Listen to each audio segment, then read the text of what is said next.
Lorsque le processus de réouverture des espaces dédiés au sport est envisagé après les restrictions, il demeure essentiel de s'assurer que toute décision prise est basée sur une évaluation des risques Covid-19 pour les rassemblements de masse.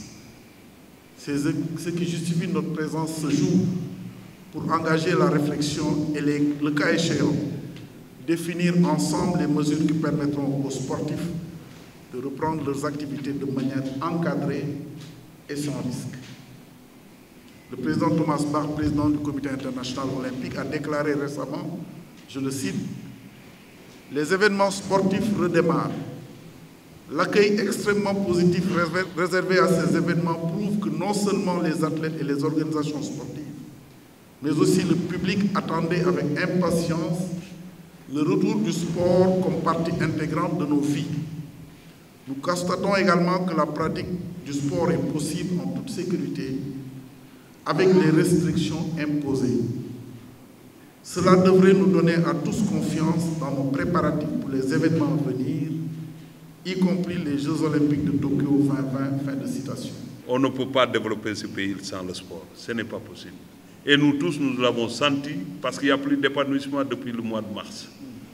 Et ça commence à peser sur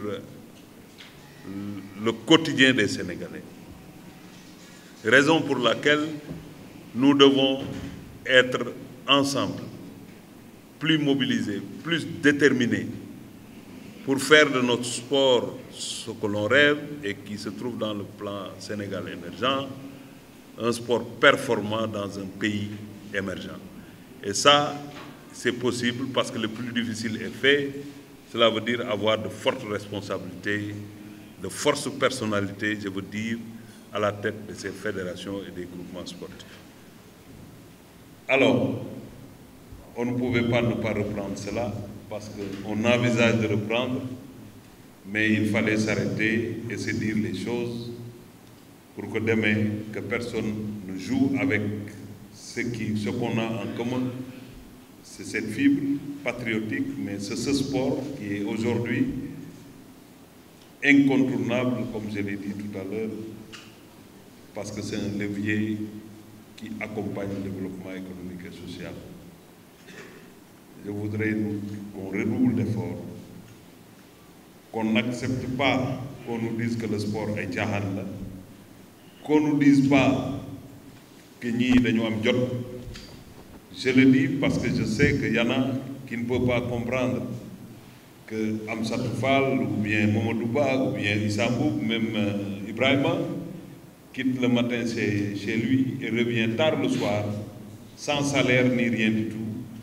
Ce qui nous oppose, moi, ni de Niam Job, voilà, de Niam Jahan. Mais, de par votre travail, le commun des Sénégalais a compris que sans vous, le Sénégal ne serait pas ce qu'il est aujourd'hui.